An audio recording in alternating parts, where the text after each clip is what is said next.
What is the craziest thing you have witnessed in jail? I was in county jail. I committed a crime and was denied bail. Since it was so overcrowded, this jail transferred certain inmates to other jails throughout the state. Since I would be sitting for 7 months until my next court date, I was one of those inmates. Before I got transferred, I got to know some guys. Everyone was pretty peaceful and mostly enjoyed gambling their commissary on card games. There was this young kid named Shelby. He was locked up for a possession of a hard substance charge. Young guy, maybe 25, very frail, very well-off kid. His parents sent him $50 every week to buy commissary stuff.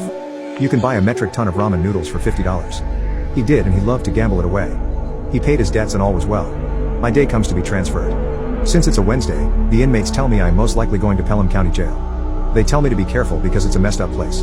Anyway, the transfer took 4 hours of driving. A straight shot to Pelham County, South Georgia. We pull up to this place and it doesn't even look like a jail. It is some raggedy looking building that looks like it may fall down. It's also tiny. I hope I make it out of here alive. But it gets much worse. They book us in, take fingerprints, change our jumpsuits out to theirs. Prison stripes, black and white. Then they walk us down to different cell blocks. There are 5 of us. All white. Me and another guy are left and we are escorted to the last cell block, D block. It's just a big metal door at the end of the hallway. It's loud behind that door, whatever is going on behind it. It gets louder with every step, and my fear and disbelief that I will be behind that door for the next 6.5 months is really messing with me.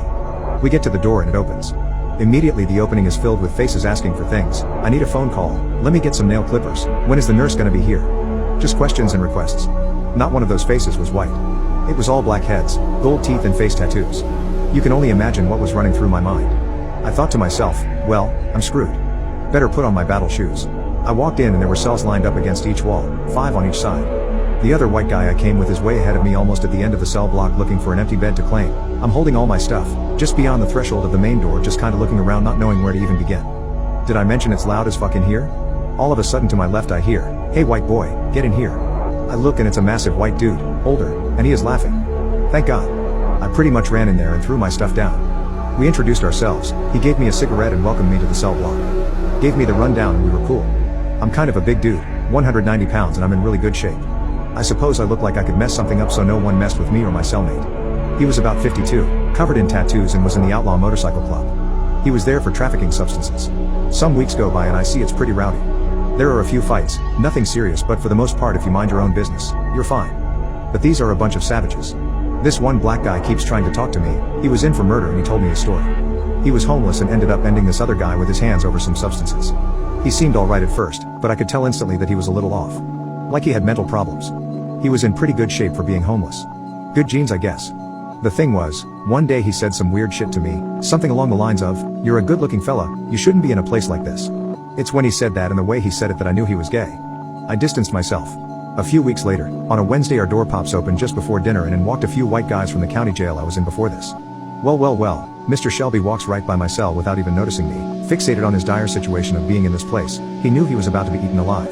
I also knew I couldn't associate with him because he was not built for this. He was weak and he had nothing to offer that was worth anything to me. So, Shelby thinks his best way to survive in this place is to start gambling all of his food away. Making friends by purposely losing his card games and paying the debt, happily. He becomes so friendly he starts giving shit away to people. Cups of coffee, cigarettes, food, snacks, and basically becomes the guy you can ask for anything and he will just give it to you without expecting a payback. Guess who one of his cellmates was? Yup, the gay, homeless, swole black guy that sent someone to the afterlife. Here is where this becomes something I will never forget. I noticed this homeless guy always has a cup of coffee, at all times of the day. He is always snacking on something too. He doesn't gamble. He doesn't have a family sending him money for commissary. How and why does he always have some coffee and snacks? At the point when I noticed this, Shelby has been here for about 3 weeks and it seems like he has made a bunch of friends. He spoke to me briefly once just to say what's up. I kept it short and cold. One day I'm watching TV. Shelby comes up to me and whispers while pointing to his cell that this freak keeps stealing my stuff. He just goes into my box and gets whatever he wants. He doesn't even ask me. He just takes it. I take a walk by his cell to see who he is talking about and sure enough it's the homeless guy. I walk back to my spot at the TV without being noticed and tell Shelby, "So why are you telling me about it? Handle your business and make him stop." He then asks me, "What should I do?" I say, "If I was you, I'd go in there and crack his head open, grab all his stuff, including him, and kick him off the cell block, put that dude on the door." What Shelby does next is moronic. He walks into the cell. The homeless guy is sitting on Shelby's bed eating a honey bun and drinking coffee. Shelby just yells at him, saying, "I'm sick of you eating all my stuff and drinking my coffee without asking me. It's BS, you need to stop. That's some lame stuff that you're doing." Everyone saw it and heard it. Then he walks out of the cell, looks up at me with a smile and a sense of accomplishment and walks around over to the TV. From where I am now standing I can see into Shelby's cell. The homeless guy is taking off his jumpsuit and tying up his tennis shoes. He is preparing for a fight. Shelby is too dumb to notice. A few minutes go by and Shelby goes over to his cell to get some food or something out of his cell and is met with a square punch right to his mouth. He said nothing, just drilled Shelby one time and Shelby walked back out holding his bleeding mouth. He was too scared to retaliate and the homeless man now had free rein to take Shelby's stuff whenever he wanted and he did. For the next several days Shelby started to look beat up. He was only hit in the mouth as far as I knew, but the next day he now had a busted lip and a black eye. It kept getting worse. A few days passed and now he had 2 black eyes and an even worse busted lip. What is going on? No one ever saw when he was getting hit. It must be happening at night when we get locked down. Remember, they are cellmates. There are 5 people in a cell, so at least 3 other people know what is happening to him at night. About a week and a half goes by and Shelby is looking horrible. He looks beat up, tired, and he isn't gambling anymore. While me and the outlaw biker are chilling in our cell smoking a cig, Shelby's other cellmates come up to us. They are black. They say, "Hey, y'all need to do something, man. Y'all need to help Shelby." Huh? If the dude is just controlling Shelby and taking his food, that's his problem. We don't really care. But their response was disgusting. They said, "Nah man, it's worse than that. He is slurping the guy every night now. The dude has a knife and threatens to end Shelby if he doesn't slurp him." So now I understand why Shelby is so gone, why he has that 1,000-yard stare and is beat up all the time. It all makes sense now. Well, we can't have that type of shit on our cell block and all the blacks are down with what me and my biker friend are about to do to this homeless guy. Almost immediately, we walk into Shelby's cell and start stomping this guy. I mean stomping the life out of him. He is trying to cover his face but our boots penetrate his defenses like they aren't even there.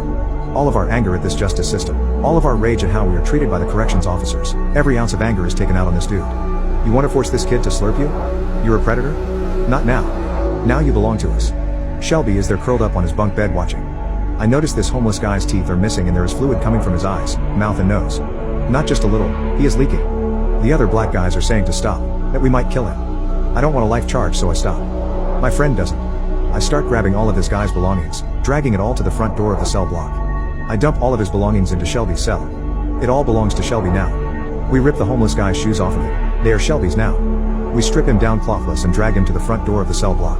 I bend over him, look him in the eyes and tell him he better mule kick this door until a corrections officer opens it and he better get off our block. I get up and give him one last kick. It was a good one as I saw him gasping for air afterwards. I yell to Shelby asking him if he wants to get some hits in before this jerk leaves. No response. My friend and I tell the homeless man to start kicking the door. He slowly gets up and does. It's not long before an officer angrily opens up the door and the dude basically falls out in front of her. She sees what's happened and knows that D-Block has unified to kick him off the block and that she better hurry. Backup is right behind her and they drag him the rest of the way out. He is gone. We go back and talk to Shelby. Give him some smokes and tell him sorry we didn't do that sooner. We just didn't know what was going on and at some point he should have come to us. Even though his problems were not our concern, there are some things that are just preposterous and forced slurping was one of them. When I finally left Pelham, I really felt like Shelby was in good hands. He was the token white boy who had been through enough. I never saw or heard of him again. He did thank me before I left. I gave him a hug and told him to always fight. No matter what.